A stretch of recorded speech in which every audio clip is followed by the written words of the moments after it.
बिस्मिल्लाहिर्रहमानिर्रहीम। ये लेक्चर जो है वो इंटरनेशनल रिलेशन करंट अफेयर के टॉपिक पर है जिसका नाम ग्लोबलाइजेशन है। It is very important topic, even के ऐसे पॉइंट ऑफ व्यू से भी ये बहुत ज़्यादा इम्पोर्टेंट है। तो इसको जो है वो मैंने किस तरह डिवाइड किया है वो मैं आपसे शेयर कर लेता हूँ। तो सबसे पहले मैंने जो है वो ग्लोबलाइजेशन का वर्ड का मतलब क्या है, ग्लोबलाइजेशन की डेफिनेशन क्या है डिफरेंट पर्सपेक्टिव से, फिर ये जो टर्म है वजूद कब आई, उसके बाद जो है जो दुनिया की ग्लोबल गवर्निंग इंस्टीट्यूशन है वो इसके बारे में क्या कहते हैं, तालीमी इदारे क्या कहते हैं, हमें ग्लोबलाइजेशन की ज़रूरत क्या है, ग्लोबलाइजेशन के लिए जो है वो कंडीशंस क्या हैं, उसको हम फुलफिलमेंट कैसे करते हैं, वीकनेस क्या होती है किसी कंट्री की। उसके बाद जो है वो दुनिया के जिन ममालिक में ये एक्सपेरिमेंट हो चुका है उनका रिज़ल्ट क्या है, फिर कौन से स्कूल ऑफ थॉट हैं जो ये चला रहे हैं इसको, उसके बाद इसके हमने एडवांटेजेस यानी प्रॉस देखने हैं, फिर उसके हमने इसके कॉन्स देखने हैं यानी डिसएडवांटेजेस। उसके बाद जो है वो हम देखेंगे कि दुनिया के जो डिफरेंट निज़ाम हैं जैसे कम्युनिज़म हो गया, इस्लाम हो गया, कैपिटलिज़म हो गया, वो इसके बारे में क्या राय रखते हैं। फिर दुनिया के डिफरेंट स्कॉलर, इकबाल, अल्लामा इकबाल, कार्ल मार्क्स जैसे लोग, एडम स्मिथ जैसे लोग और आप सल्लल्लाहु अलैहि वसल्लम और कुरान की इस पर क्या राय है। तो उसके बाद मैं आपको बताऊंगा कि इसके पीछे ग्रेट गेम क्या है, कि ये आखिर क्यों ये टर्म जो है वो वजूद में आई है और किन को जो है ये उन्होंने एक्सप्लॉइट करना है। तो उसके बाद जो है पाकिस्तान की करंट सिचुएशन क्या है और पाकिस्तान के नेशनल इंटरेस्ट क्या हैं, इधर पाकिस्तान को इसमें शामिल होना चाहिए या नहीं होना चाहिए, ये हमारा जो है वो टॉपिक होंगे जिसको मैं आपके साथ डिस्कस करूँगा। तो सबसे पहले जो है वो हम एटिमोलॉजी देखते हैं जिसको जो है वो ये पता चलेगा कि ग्लोबलाइजेशन का वर्ड कहाँ से आया। तो उसमें यह है कि ग्लोबलाइजेशन की जो मीनिंग है या ये वर्ड जो है ग्लोब से आया है, this word came from the globe. अब इसका मतलब क्या होता है, इसका मतलब ये होता है कि world wide countries and nation coming together, दुनिया के जो ममालिक हैं उनको और कौमों को जो है करीब लेकर आना, this is globalisation.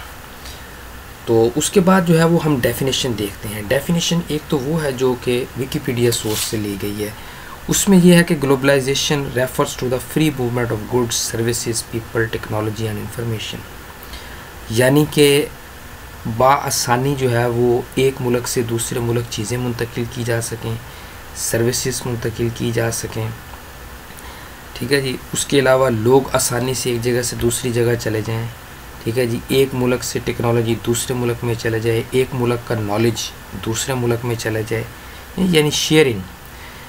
It is the procedure of international integration of countries, यानी अगर कोई मुल्क जो है वो आपस में इंटीग्रेट होंगे तो ये चीज़ें बासानी से शेयर हो सकती हैं।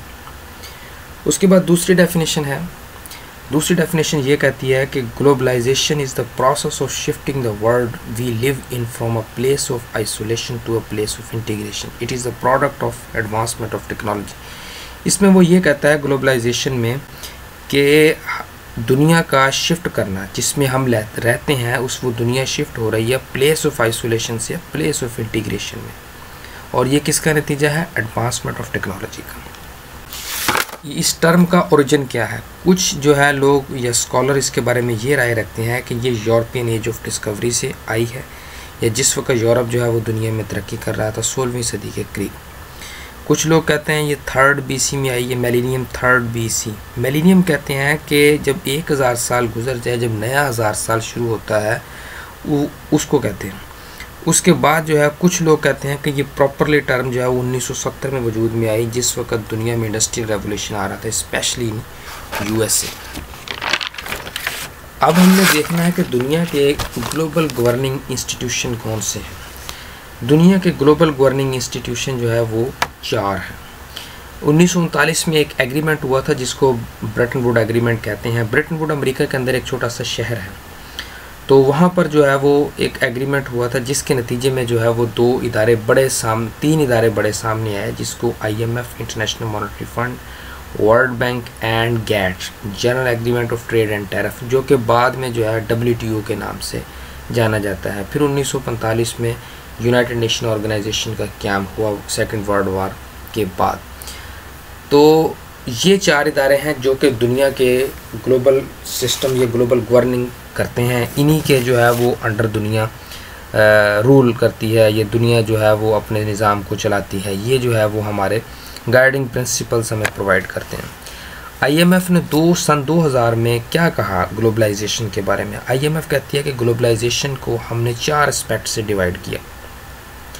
पहला एस्पेक्ट क्या है जी? ट्रेड एंड ट्रांजैक्शंस, तिजारती हवाले से। दूसरा कैपिटल एंड इन्वेस्टमेंट मूवमेंट, ठीक है जी। तीसरा है migration and movement of people, यानी लोग हिजरत करना और एक जगह से दूसरी जगह। चौथा और आखिरी पॉइंट यह है कि डिससेमिनेशन ऑफ नॉलेज, इल्म का फैलाव। उसके बाद जो है वो एकेडमीज़, जो कि मुख्तलिफ यूनिवर्सिटियों में या जो है वो कॉलेजेस में या रिसर्चेस में जहाँ भी पढ़ाया जाता है मुख्तलिफ जगह में इस टॉपिक को, उन्होंने इसको कैसे डिवाइड किया है? वो कहते हैं कि हमने इसको 3 तरह से डिवाइड किया। एक हम इसको डिवाइड करते हैं इकोनॉमिक ग्लोबलाइजेशन के हवाले से, दूसरा कल्चरल ग्लोबलाइजेशन, तीसरा पॉलिटिकल ग्लोबलाइजेशन। उन्होंने 3 तरह से डिवाइड किया है। IMF का ये व्यू था, मैंने आपसे शेयर किया। उसके बाद हम देखते हैं कि हमें ग्लोबलाइजेशन की क्या ज़रूरत है। पहला तो वो कहते हैं जी ग्लोबलाइजेशन की हमें ज़रूरत इसलिए होती है कि हमारे मुल्क से इट रिड्यूस पावर्टी, या पावर्टी एलिनेशन कर दे, या ये गुर्बत ख़त्म कर देगा या कम कर देगा। दूसरा जो है ये एम्प्लॉयमेंट देगा, यानी रोज़गार देगा। तीसरा टेक्नोलॉजी लेके आएगा आपके मुल्क में। चौथा जो है आपकी इकॉनमी को स्ट्रॉन्ग करेगा, और इकॉनमी को स्ट्रॉन्ग करना, economic wellbeing is the national interest of every country of the world. दुनिया के हर मुल्क का ये नेशनल इंटरेस्ट लाजमी है कि अपने मुल्क को इकॉनमिकली मजबूत करना। तो यानी हमें ग्लोबलाइजेशन की ज़रूरत इसलिए होती है कि एक तो हम गुर्बत का ख़ात्मा करें, ठीक है, जो हमारे मुल्क में अनएम्प्लॉयमेंट है उसको एम्प्लॉयमेंट से कन्वर्ट कर दें, हम अपने मुल्क में टेक्नोलॉजी लेकर आएँ, हम अपने मुल्क को मईशत के लिहाज से मजबूत करें, जो कि हर मुल्क का नेशनल इंटरेस्ट है। तो अब इसके लिए है कि हमें इसकी ज़रूरत जो है वो आखिर क्यों इसकी हमें ज़रूरत पड़ जाती है। ये तो चीज़ें हो गई हैं। अब वो कहते हैं कि आप इसको इम्प्लीमेंट कैसे करेंगे। वो कहते हैं कि आपके मुल्क में तो सरमाया ही नहीं है, आपको इसके लिए कैपिटल की ज़रूरत है, यानी सरमाए के बगैर आप अपने मुल्क में ये चीज़ें दूर नहीं कर सकते। जब तक आपके पास सरमाया नहीं होगा तो आप ये काम दूर नहीं कर सकते। दूसरी इसके लिए शर्त यह है कि आपको टेक्नोलॉजी की ज़रूरत है। टेक्नोलॉजी नहीं होगा तो आप जो है वो तरक्की कैसे करेंगे, या आप इंडस्ट्रियल रेवोल्यूशन की तरफ कैसे जाएंगे, या हाई क्वालिटी के प्रोडक्ट कैसे बनाएंगे, हाई टेक कैसे चलेंगे। तो इसके लिए जो है वो आपको 2 चीज़ों की ज़रूरत है। अगर आप चाहते हैं कि अपने मुल्क में ये चीज़ें करें तो इसके लिए जो है वो 2 चीज़ें आपको चाहिए होंगी, सरमाया और आपको टेक्नोलॉजी। अब इन 2 को फुलफ़िलमेंट कैसे किया जाएगा? इन 2 को फुलफ़िलमेंट करने का तरीकाकार ये है कि सबसे पहले तो आप अपने मुल्क की करेंसी का डिवैल्यू करें। करेंसी की डिवैल्यू हम किसी भी मुल्क में इसलिए करते हैं ताकि हम अपनी जो है वो एक्सपोर्ट को बढ़ाएं, ठीक है जी। इसका मतलब ये होता है कि आपका प्रोडक्ट जो है वो दुनिया में सस्ता हो जाएगा, आप कंपटीशन में आ जाएंगे, आप दुनिया में सस्ती चीज़ अपनी बेचेंगे, ठीक है जी, जिसके नतीजे में जो है वो आपकी प्रोडक्ट ज़्यादा बिकेगी, आपकी एक्सपोर्ट बढ़ेगी और आपको जो है वो ज़्यादा से ज़्यादा ठेके मिलेंगे, जो है वो ज़्यादा से ज़्यादा ऑर्डर मिलेंगे, जिससे आपकी जो है वो इकॉनमी मजबूत हो जाएगी। पहला काम तो ये है। दूसरा ये कहते हैं कि आपने जो है वो इंपोर्ट और एक्सपोर्ट ड्यूटीज़ पर जो टैक्स लगा रखे हैं ना, उसको कम कर दें, या जिसको हम फ्री ट्रेड कहते हैं, इसको कम कर दें। मैं इनकी आगे सारी चल के जो है वो बताऊंगा कि ये कैसे हमें नुकसान पहुंचा रहे हैं, मैं सिर्फ थ्योरेटिकल बता रहा हूँ। उसके बाद जो है वो रिड्यूस सोशल एक्सपेंडिचर।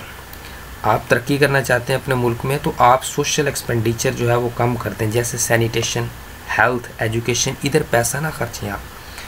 उसके बाद जो है वो आपको फॉरेन फाइनेंशियल इन्वेस्टमेंट, जिसकी मैं कैपिटल की बात कर रहा हूँ, वो कैसे आएगा? वो फॉरेन फाइनेंशियल इन्वेस्टमेंट के ज़रिए आएगा। या तो आप फॉरेन डायरेक्टमेंट FDI के ज़रिए से पैसा आएगा, फॉरेन एड के ज़रिए पैसा आएगा, या आप फॉरेन लोन लेने इदारों से, अगर आप चाहते हैं कि अपने मुल्क में गुर्बत दूर करनी है। उसके बाद है यूनिट प्राइवेटाइजेशन। आपको जो है वो प्राइवेटाइजेशन की ज़रूरत होगी, यानी जो है वो आप कैपिटलिज्म को मुल्क में राइज करें और इसके लिए जो है वो अपनी चीज़ों को प्राइवेटाइज़ करें। फिर आप मल्टी इंटरनेशनल कंपनीज़ का या मल्टी नेशनल कंपनीज़ का आप दरवाज़ा खोल दें, यानी open multinational companies gate. अपने मुल्क में जो है जब मल्टी इंटरनेशनल कंपनीज़ आएंगी तो वो साथ टेक्नोलॉजी लेके आएंगी, जो कि उनका दूसरा पॉइंट है। सरमाए के लिए आपको किस चीज़ की ज़रूरत है? फॉरेन डायरेक्ट इन्वेस्टमेंट की, फॉरेन एड की, फॉरेन लोन की, ठीक है। उसके बाद जो है वो ये मुल्क में काम कैसे करेगा? आप जो है वो अपनी इंपोर्ट और एक्सपोर्ट पर ड्यूटीज़ कम कर देंगे। फिर जो है वो मल्टी इंटरनेशनल कंपनीज़ का क्या काम होगा? वो आपके मुल्क में जो है वो रोज़गार लेके आएगी। आप क्या करें? आप टेक्नोलॉजी लेके आएगी। तो ये जो है वो चीज़ें हैं जो कि आपको लाजमी करनी हैं। एक और चीज़ जो मैं यहाँ पर बता दूँ, दैट इज़ वेरी इंपॉर्टेंट। एक लफ्ज़ होता है, उसको कहते हैं नेशनल ट्रीटमेंट। जो वर्ल्ड ट्रेड एग्रीमेंट है उसमें ये बात लिखी हुई है कि जब भी कोई मल्टी इंटरनेशनल कंपनी किसी भी मुल्क में जाएगी तो आप उसको नेशनल ट्रीटमेंट देंगे। नेशनल ट्रीटमेंट ये होता है कि लेट्स सपोज हम कहते हैं कि हमारे मुल्क पाकिस्तान में जो है वो वापडा का जो है वो एक इदारा है, वो अपने ही जो है इदारे को 1 रुपये बिजली का यूनिट देता है, तो जो भी मल्टी इंटरनेशनल कंपनी आएगी उसको भी 1 रुपये ही यूनिट मिलेगा। यानी इसको कहते हैं नेशनल ट्रीटमेंट। या गवर्नमेंट के इदारे की बिल्डिंग का रेंट जो है वो अगर 1 एकड़ पर बिल्डिंग है तो उसका रेंट जो है वो 10,000 रुपये है, तो उनको भी वही होगा। इसको कहते हैं नेशनल ट्रीटमेंट। जो गवर्नमेंट इदारों को फैसिलिटीज़ होंगी वही उनको होंगी। अब जो है वो वीक स्टेट होती हैं। वीक स्टेट की कमज़ोरियाँ क्या होती हैं? या एक तो सबसे पहली बात यह है कि उनके पास जो है वो कैपिटल नहीं होता, सरमाया नहीं होता लगाने के लिए। दूसरा अनएम्प्लॉयमेंट होती है। तीसरा उनकी एक्सपोर्ट कम होती है। चौथा उनकी जो है वो इकॉनमी वीक होती है। ये चीज़ें थी जो है वो अहम थी थियोरेटिकल पॉइंट ऑफ व्यू से। अब हम देखते हैं कि दुनिया में ग्लोबलाइजेशन की एक्सपेरिमेंट क्या कहते हैं। 1986 में ग्लोबलाइजेशन रशिया में आया, जिसका नतीजा ये निकला कि रशिया 1989 में टूट गया। लैटिन अमेरिका में आया आफ्टर 70 में, उसके बाद अफ्रीकन कंट्रीज़ में आया, नाइजीरिया में, जिम्बाब्वे में, इस तरह करके। आप जो है वो इन लोगों का अंदाज़ा लगा सकते हैं कि जिम्बाब्वे का सबसे बड़ा नोट $1 ट्रिलियन का, $6 ट्रिलियन के 6 बिलियन डॉलर के 3 अंडे आते हैं खाने के लिए। यानी आपके मुल्क में इतनी गुर्बत है, इतनी महंगाई हुई है। ये किसका नतीजा है? करेंसी को डीवैल्यू करें, करेंसी को डीवैल्यू करते जाएं, उससे क्या होता है? इन्फ्लेशन बढ़ जाएगा। एक्सपोर्ट तो क्या बढ़नी, मुल्क में ये अजाब खड़े होना शुरू हो जाते हैं।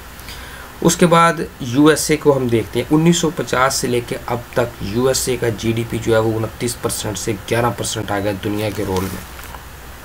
इसकी जगह जो है वो दुनिया की और पावर्स ने ले ली है। उसके बाद रिसेंटली डोनाल्ड ट्रम्प जिस वक्त जो है वो अमेरिका का सदर बना है, उसने अपनी मुकम्मल फॉरेन पॉलिसी बनाई थी और उन्होंने कहा था कि ये जो फॉल सॉन्ग ऑफ ग्लोबलाइजेशन है हम इसको जो है वो छोड़ देंगे। उसके बाद जो है वो यूएसए का करंट डेट $19 ट्रिलियन है। इकोनॉमिस्ट कहते हैं कि कोई भी मुल्क अपने जो है उसने जो डेट लिया हुआ है वो अपने जीडीपी के 60% से ऊपर ना जाए। अगर वो ऊपर जाता है तो वो ख़तरे में है, या तो वो डिफ़ॉल्ट स्टेट हो जाएगा या वो जो है वो मुल्क डिसइंटीग्रेट हो जाएगा, टूट जाएगा।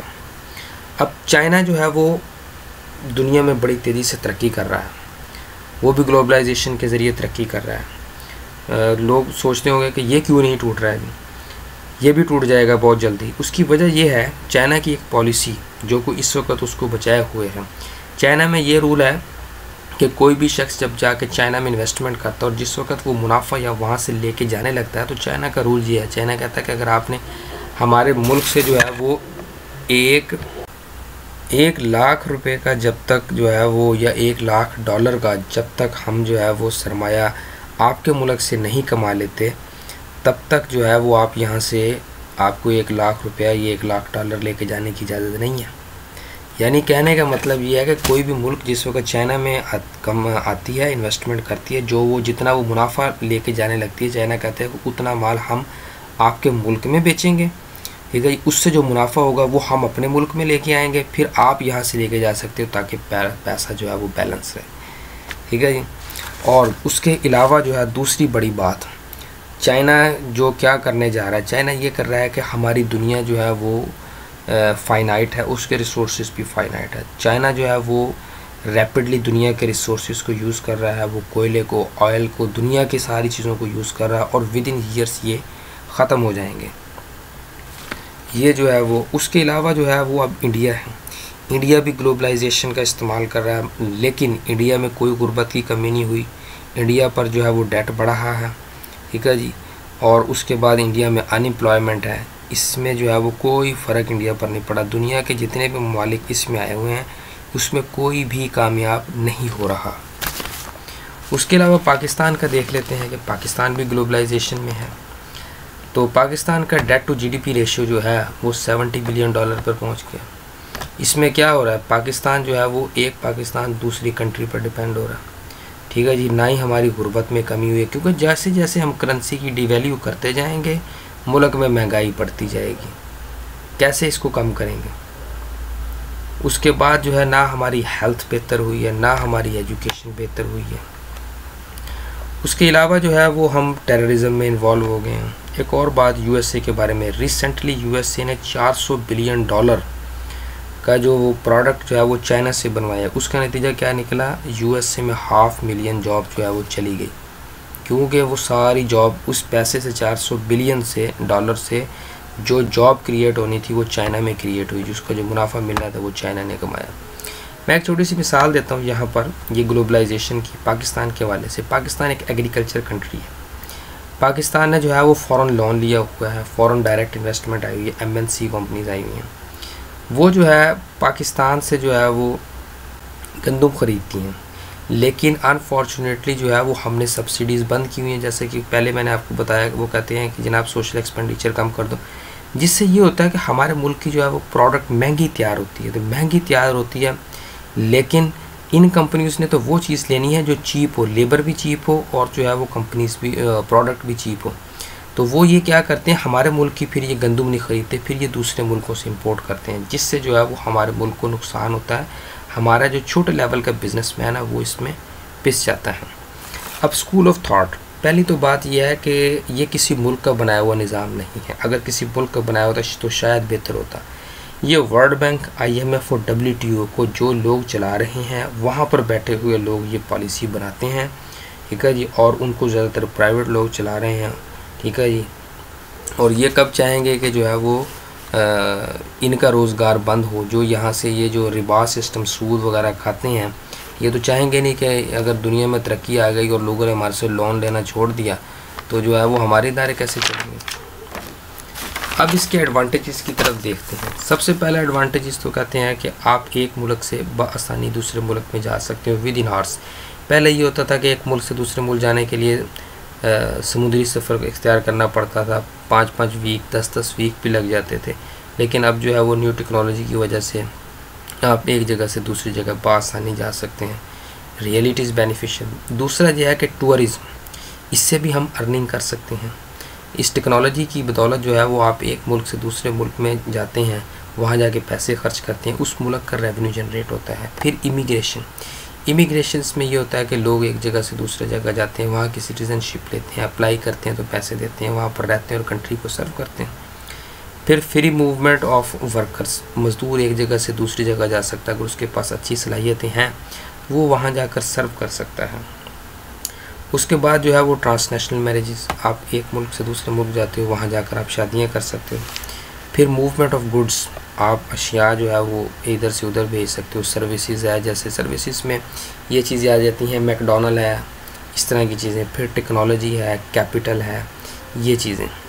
फिर उसके बाद जो है वो आप FDI फॉरेन डायरेक्ट इन्वेस्टमेंट लेके आते हो। फ्री ट्रेड में ये होता है कि आप जो है वो रिड्यूस कर देते हो, इस पर टैक्स और वगैरह रिड्यूस कर देते हो। उसके बाद जो है वो क्रॉस कल्चरल कम्युनिकेशंस होती है, आपकी स्प्रेड ऑफ कल्चर्स होती है, आप अपने आइडियाज़ शेयर करते हो, आप स्टाइल शेयर करते हो, रिलीजन शेयर करते हो, लैंग्वेज शेयर करते हो, स्पोर्ट्स शेयर करते हो।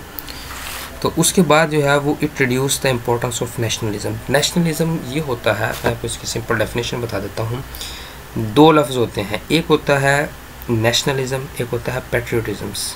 नेशनलिज्म का मतलब ये होता है कि आप अपने मुल्क पर फ़ख्र करते हो, आप अपने मुल्क की प्राइड पर फ़ख्र करते हो। लेकिन पैट्रियोटिज़म का मतलब ये होता है कि आप अपने मुल्क से मोहब्बत करते हो, जो कुछ आपने किया है आप उसकी वजह से अपने मुल्क से या आपके मुल्क ने जो कुछ किया जो है वो आप उससे मोहब्बत करते हो। लेकिन दूसरी तरफ नेशनलिज़म ये है जो कि इससे बढ़कर है। ठीक है जी, आपके मुल्क ने कुछ अच्छा किया या नहीं किया, लेकिन आप फिर भी अपने मुल्क को जो है वो प्रायोरिटी देते हो। और महात्मा गांधी ने कहा था कि इट इज़ ग्रेटर दैन सेक्टेरियनिज़म, यानी ये मज़हब से भी या फ़िरका से भी पहले जो है वो ये चीज़ आती है। हम जो है वो कभी नहीं हमने कहा जी कि मुसलमान जिंदाबाद, हम कहते हैं पहले पाकिस्तान, पाकिस्तान जिंदाबाद। This is the concept of nationalism. उसके बाद जो है इट इंट्रोड्यूस पॉलिटिकल ग्लोबलाइजेशन। इसने पॉलिटिकल ग्लोबलाइजेशन का क्या मतलब है? इसका मतलब ये है कि जैसे यूरोपियन यूनियन है, इतने ममालिक ने मिलकर एक डिसीजन लिया और कलेक्टिवली बेटर डिसीजन लिया है, इसको कहते हैं पॉलिटिकल ग्लोबलाइजेशन। उसके बाद जो है वो कंज्यूमर को बेनिफिट होता है, उसको वैरायटी ऑफ प्रोडक्ट मिल जाती हैं और वो उनको सस्ता ख़रीद लेता है। उसके बाद जो है गिव अदर नेशन अपॉर्चुनिटीज़, दूसरे ममालिक को भी इसमें फ़ायदा होता है। वो कैसे फ़ायदा होता है? एक मुल्क जो है वो तेल पैदा कर रहा है लेकिन उसके पास एग्रीकल्चर नहीं है, लेकिन वो दूसरे ममालिक से शेयर कर लेता है तो उसको ये बेनिफिट भी हो जाता है। उसके बाद जो है वो मूवमेंट ऑफ लेबर, मज़दूर एक जगह से दूसरी जगह जा सकता है। फिर इसमें मिलिट्री शेयरिंग होता है, मिलिट्री ग्लोबलाइजेशन भी होती है। जैसे हम रूस के साथ एक्सरसाइज कर रहे हैं, हम चाइना के साथ एक्सरसाइज कर रहे हैं, मिलिट्री शेयरिंग कर रहे हैं। उसके बाद जो है वो मल्टी इंटरनेशनल कंपनीज़ क्या क्लेम करती हैं? वो कहती हैं कि आप यहाँ पर आते हैं आपके मुल्कों में, हम आपको टैक्स देते हैं, आपको जीडीपी आपके मुल्क को देते हैं, हम आपको टेक्नोलॉजी देते हैं, हम आपको जॉब देते हैं। ये जो है वो मल्टी इंटरनेशनल कंपनीज़ का कॉन्सेप्ट है। अब हम इसके डिसएडवांटेजेस की तरफ चलते हैं। इसके डिसएडवांटेजेस क्या है? इसका डिसएडवांटेज ये है कि इसमें सबसे पहली बात यह है कि इसमें जो डेवलपिंग कंट्रीज़ हैं या थर्ड वर्ल्ड कंट्रीज़ हैं वो इसमें सफ़र होते हैं। कैसे? जिस वक्त वो कंपनी आई, कोई भी मल्टी इंटरनेशनल कंपनी आई, वो अपना माल सब मुफ्त में आपके मुल्क में ले आई, क्योंकि फ्री ट्रेड एग्रीमेंट है, कोई आपके टैक्स बैरियर नहीं है। जब वो अपना माल यहाँ पर लाती है और हाई क्वालिटी का माल तैयार करती है, उसमें जो छोटे लेवल का बिजनेसमैन है ना, जो है ना, जिसको नेशनल ट्रीटमेंट भी नहीं मिल रहा मुल्क की तरफ से, अब मल्टी नेशनल कंपनी को 5 रुपये बिजली का यूनिट मिल रहा है और उनको जो है वो 15 रुपये का पाकिस्तान में यूनिट अगर मिल रहा है तो वो कैसे उसका मुकाबला कर सकते हैं? फिर वो हाई क्वालिटी का माल तैयार नहीं कर सकते। सो जो है वो इसमें जो हमारा लोकल लेवल का बिजनेसमैन है वो बिल्कुल साफ़ हो जाता है। और जिस हमारे मुल्क में मेजॉरिटी जो है वो लोकल बिजनेसमैन की है, तो हमारा इसमें सबसे बड़ा नुकसान ये होता है। फिर उसके बाद जो है वो कंपनीज़ अपने मुनाफे के लिए काम करती हैं। जैसे वो उनको जो है वो सिर्फ कम उजरत वाला बंदा चाहिए, वो इसमें जो है वो वर्कर को अब्यूज़ करते हैं। फिर वो क्या करते हैं, वो लॉस ऑफ जॉब कर देते हैं। जब एक कंट्री से दूसरी कंट्री शिफ्ट किया, जब वो देखा कि हमारा काम नहीं हो रहा, वो मुनाफा नहीं हो रहा, वो एक मुल्क से दूसरे मुल्क चल जाते हैं। या इसकी मिसाल इस तरह ले लें, डेवलप कंट्रीज़ है, डेवलप कंट्रीज़ में वेजेस महंगी हैं, ठीक है जी, वो क्या करते हैं, वहाँ से उठते हैं और जो है वो डेवलपिंग कंट्रीज़ में चले जाते हैं। तो इसमें जो है वो वहाँ पर लोग बेरोज़गार हो जाते हैं। उसके बाद यह है, ये अमीर को अमीर करता है और गरीब को गरीब करता है। उसके बाद जो है ये मिसमैनेजमेंट ऑफ रिसोर्सेज है। जब वहाँ पर जाते हैं तो जो है वो उनके रिसोर्सेज को खाना शुरू कर देते हैं सस्ते पैसों में। जैसे चाइना है, चाइना दुनिया को सस्ता प्रोडक्ट प्रोवाइड करने के सिलसिले में जो है वो दुनिया में जो है वो कोल इस्तेमाल कर रहा है, अपने मुल्क में कोल इस्तेमाल कर रहा है, कोई तेल बहुत ज़्यादा इस्तेमाल कर रहा है, जिससे जो है वो ग्लोबल वार्मिंग भी हो रही है और जो है वो रिसोर्सेज को जो है वो जल्दी से जल्दी ख़त्म कर रहे हैं। क्योंकि हमारी दुनिया फाइनाइट है और हमारे रिसोर्सेज भी फाइनाइट है और ये जल्दी से ख़त्म हो जाएंगे तो फिर जो है वो दुनिया को मुश्किल होगी। उसके बाद जो है जो रिच कंपनीज़ हैं वो लेस अकाउंटेबल होती हैं। जो बड़ी कंपनीज़ होती हैं वो जो है उनका एहतसाब नहीं होता और वो कंट्री के पॉलिटिकल डिसीजन लेने में भी किरदार अदा करती हैं। IMF का रोल क्या है ग्लोबलाइजेशन में? IMF का रोल ये है कि जिस वक्त IMF कर्ज़ा देता है वो कुछ पॉलिसीज़ कहते हैं, वो कहते हैं जी करेंसी का डीवैल्यू करें। करेंसी का डीवैल्यू करने के बाद आप जो है वो मल्टी इंटरनेशनल कंपनी को अपने मुल्क में आने की इजाज़त दें। जैसे वो आएंगी, इजाज़त करने के बाद आप जो है वो अपने एजुकेशन पर पैसा कम कर दें, आप हेल्थ पर पैसा कम कर दें, तो उसके अलावा जो है वो आप प्राइवेटाइजेशन करें। जब ये कुछ हो जाएगा, जो गरीब ममालिक जो कि जिसमें आम आदमी जो है वो तालीम को हासिल करने की सलाहियत नहीं रखता, वो दवाई लेने की सलाहियत नहीं रखता, तो उसमें फिर हेल्थ के इशू भी बनेंगे, फिर एजुकेशन के इशू भी बनेंगे, फिर जो है वो इन्वायरमेंट के इशू भी बनेंगे, फिर सब इशू जो है वो क्रिएट होंगे। और it is working for specific sector. ये जो है ग्लोबलाइजेशन एक स्पेसिफिक सेक्टर के लिए काम कर रहा है। 1960 से 1998 तक इसने दुनिया में इनइक्वालिटी प्रमोट किया ऑल ओवर द वर्ल्ड। उसके बाद जो है वो, हालांकि चाइल्ड लेबर दुनिया में बैन है, लेकिन इन्हों जो है वो अपना सस्ता प्रोडक्ट पैदा करने के लिए ये मुल्कों में यूज़ कर रहे हैं। और it is designed for advance countries को डिज़ाइन किया है कि वो एक्सप्लॉयट करें स्मॉल कंट्रीज़ को, और ये मुल्कों की सोवरेनिटी ले लेती हैं। सोवरेनिटी से कैसे है, फिर ये कोई मुल्क जहाँ पर इस्लामिक सिस्टम है या जहाँ पर कोई और निज़ाम है, उनको चलाने के लिए फिर अपने रोल अदा करती हैं।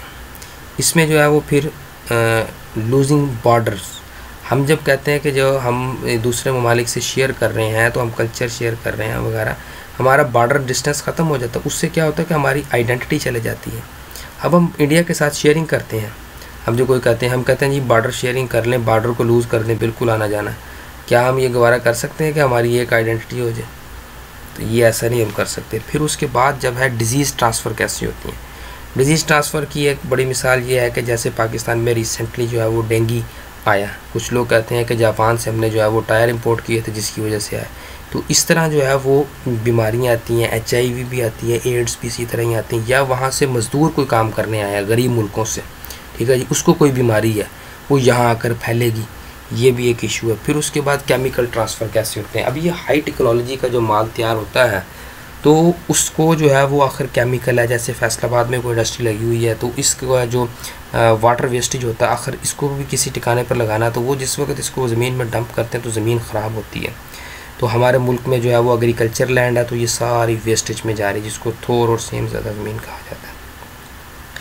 अब फ्री ट्रेड का एक और मतलब ये है कि आप जो है वो, ये कंपनी अपने मुल्क से आती हैं, आपके मुल्कों से ही बैंकों से कर्ज़ा लेती हैं, आपके माल को ही तैयार करती हैं, और आपको जो है वो महंगा बेचकर आपके लोकल बिजनेसमैन को थ्रेट करके मुनाफा कमाती हैं और चली जाती हैं यहाँ से। ये जो है वो, अब उसके अलावा ये है कि अब जो दुनिया के डिफरेंट निज़ाम हैं, कैपिटलिज़म है। कैपिटलिज़म क्या कहता है? कैपिटलिज़म कहता है कि प्राइवेट ओनरशिप होनी चाहिए, यानी जो है वो कुछ प्राइवेट आदमी कोई बिज़नेस कर सकता है, कोई मलकियत कर सकता है। उसके बाद फ्री मार्केट होनी चाहिए, यानी फ्री मार्केट से मुराद ये है कि जो भी आए अपना माल लाए और बेचे, कंपटीशन होना चाहिए। फिर उसके बाद lack of government intervention. Capitalism कहता है कि गवर्नमेंट की कोई इंटरवेंशन नहीं होनी चाहिए प्राइवेट बिजनेस में। कम्युनिज़म क्या कहता है? कम्युनिज़म कहता है no private ownership, private ownership नहीं होनी चाहिए, गवर्नमेंट को सारा कुछ कंट्रोल करना चाहिए, टैक्स फ्री सोसाइटी होनी चाहिए। इस्लाम क्या कहता है? इस्लाम कहता है प्राइवेट ओनरशिप होनी चाहिए, फ्री मार्केट होनी चाहिए, जिसके पास जितना माल है वो मार्केट में लाए और बेच ले। लेकिन इस्लाम कहता है साथ ज़कात का निज़ाम होना चाहिए, और उसके साथ इस्लाम कहता है कि नो इंटरेस्ट बेस्ड इन्वेस्टमेंट, किसी सूरत भी जो है वो सूदी सिस्टम नहीं होना चाहिए, या बाहर से हम कोई भी किस्म का सूदी लोन नहीं लेंगे। उसके बाद जो है वो लैक ऑफ गवर्नमेंट इंटरवेंशन होनी चाहिए। उसके बाद स्कॉलर का क्या व्यू है, अल्लामा इकबाल का इस पर क्या व्यू है? अल्लामा इकबाल कहता है कि तहज़ीब ने है फिर उभारा दरिंदों को, इब्लीस को है यूरोप की मशीनों का सहारा, अल्लाह को है मोमिन की पामर्दी पर भरोसा। फिर अल्लामा इकबाल ने फरमाया कि ना समझोगे तो मिट जाओगे, ए हिंदुस्तान वालों तुम्हारी दास्तां तक न होगी दास्तां वालों। उसके बाद जो है वो अल्लामा इकबाल ने फरमाया खून इसराइल आ ही जाता है जोश में, जब भी कोई मूसा तोड़ देता है तिलिस्मे सामरी। कार्ल मार्क्स क्या कहता है? उसने कहा, कार्ल मार्क्स कहता है कि capitalism exploit larger worker of large class या labour class. Capitalism exploit larger worker of labour class by class difference. तो कार्ल मार्क्स ये कहता है कि जो है वो कैपिटलिज्म जो एक प्राइवेट ऑनर है वो ख़ुद अपने पास सारा कंट्रोल रख लेता है और एक बड़ी क्लास मजदूरों को जो है वो उसको एक्सप्लॉयट करता है। एडम स्मिथ ने 1776 में एक किताब लिखी जिसको वेल्थ ऑफ नेशन कहते हैं, और वो इकॉनमी के फाउंडर ऑफ नेशन भी कहलाते हैं। उन्होंने एक बात कही थी, उन्होंने कहा था इनविजिबल हैंड्स। वो कहता है कि जो एक प्राइवेट ऑनर कर रहा है वो आपको जॉब भी दे रहा है, आपको टैक्स भी देता है, आपको GDP ग्रोथ भी देता है, आपको टेक्नोलॉजी भी देता है। उसके बाद इस्लाम क्या कहता है? इस्लाम कहता है जी कि Riba is prohibited in all forms either small और बिग्स। उसके बाद जो है वो Jews and Christian can not be your friends, यहूदी नसारा तुम्हारे कभी दोस्त नहीं हो सकते। अब इसके पीछे जो है वो ग्रेट गेम क्या है? ग्रेट गेम ये है, दुनिया में 20 तहज़ीबें हैं जिसमें से 12 ख़त्म हो चुकी हैं और 8 बाकी हैं, और 8 में से 6 तहज़ीबें ऐसी हैं जो कि एक में हो चुकी हैं, यानी वो सारी वेस्ट में शामिल हो चुकी हैं। 2 तहज़ीबें हैं जो कि दुनिया में इस वक्त वेस्ट से टक्कर लिए हुए हैं, यानी वेस्ट को अपोज़ करती हैं। एक चाइना की कन्फ्यूशनिज़म, दूसरी जो है वो मुसलमानों की तहज़ीब है, मुस्लिम सिविलाइजेशन। अब जो है वो दुनिया के जो एजेंडा है वो कहते हैं कि इन सब सिस्टम को ख़त्म करके, यानी जो है वो कोई दुनिया के सामने निज़ाम ना हो, निज़ाम एक ही हो और वो हो वेस्ट का निज़ाम। यानी इस्लाम को तो हमें जो है वो एक हमारा अपना पॉलिटिकल सिस्टम, हमारा अपना कल्चर, हमारी अपनी जो है वो इकोनॉमिक सिस्टम, हमारा अपना सोशल सिस्टम, हमारा सब कुछ अपना है। तो जब ग्लोबलाइजेशन होगी, वेस्ट हमारे ऊपर गालिब आएगा, तो हम उनका पॉलिटिकल सिस्टम, हम उनका इकोनॉमिक सिस्टम, हम उनका सोशल सिस्टम, हम उनका एजुकेशन सिस्टम, टोटली हम जो है वो हर चीज़ को इंपोर्ट करेंगे। तो इनका असल मकसद जो है वो इसके पीछे डिस्ट्रक्शन ऑफ इस्लामिक सिविलाइजेशन है, डिस्ट्रक्शन ऑफ चाइनीज़ सिविलाइजेशन है, और ये जो है वो न्यू गेम है फॉर रिकोलोनाइजेशन। क्योंकि इनका असल काम क्या है, इसके ज़रिए जो है वो मुसलमानों के जो एनर्जी रिसोर्सेज हैं वो ख़त्म करना, और जो चाइना जो दुनिया में ग्लोबल पावर बन के सामने आ रहा है उसको कंट्रोल करना इकोनॉमी पॉइंट ऑफ व्यू से, या उसको इतनी जो है वो एक्सेस दे देना ताकि वो दुनिया के रिसोर्सेज जल्दी से ख़त्म करके जो है वो बैठ जाए, और फिर हम जो है वो किसी और मुल्क की तरफ मूव करें। एक उनका ये गेम है। फिर जो है वो कल्चरल शेयरिंग की मैं बात करता हूँ कि हमारे जो है वो कल्चर, मैं पाकिस्तान और यूएसए के कल्चर की एक मिसाल देता हूँ। अब हमारा जो है वो रिलीजन है, अब हम जो है वो हिंदू रिलीजन को या किसी और रिलीजन को उनके साथ हम अपनी शेयरिंग करना शुरू कर दें तो इस्लाम हमें इस चीज़ की इजाज़त ही नहीं देता है। फिर जो है वो कल्चर शेयरिंग है। कल्चर शेयरिंग में हम देखते हैं कि पाकिस्तान जो है वो पाकिस्तानी लोग जो है वो घर की बनी हुई रोटियां खाते हैं, जबकि जो है वेस्ट जो हमारे पास यहाँ पर लेके आया, जो न्यू सिस्टम लेके आया है, वो लेके आया जी कि आप फास्ट फूड खाएं, और फास्ट फूड का आइटम कहाँ से आ रहा है, बाहर से आ रहा है। तो इसको इकॉनमी किसकी इकॉनमी को फ़ायदा हो रहा है, ठीक है जी, उन्हीं की इकॉनमी को फ़ायदा हो रहा है, वो हमें कुछ नहीं मिलता उसमें से। मैं आपको रिसेंटली जो है वो IMF की रिपोर्ट बता देता हूँ, 2000 जो है वो 14 की रिपोर्ट है। उसमें ये था कि डेवलप्ड कंट्रीज़ से डेवलपिंग कंट्रीज़ में कितना पैसा गया, वो कहते हैं 400 से 500 बिलियन डॉलर जो है वो डेवलप्ड कंट्रीज से डेवलपिंग कंट्रीज़ में गया है। बदले में जो डेवलपिंग कंट्रीज से डेवलप्ड कंट्रीज़ में गया वो 700 बिलियन डॉलर के करीब गया है।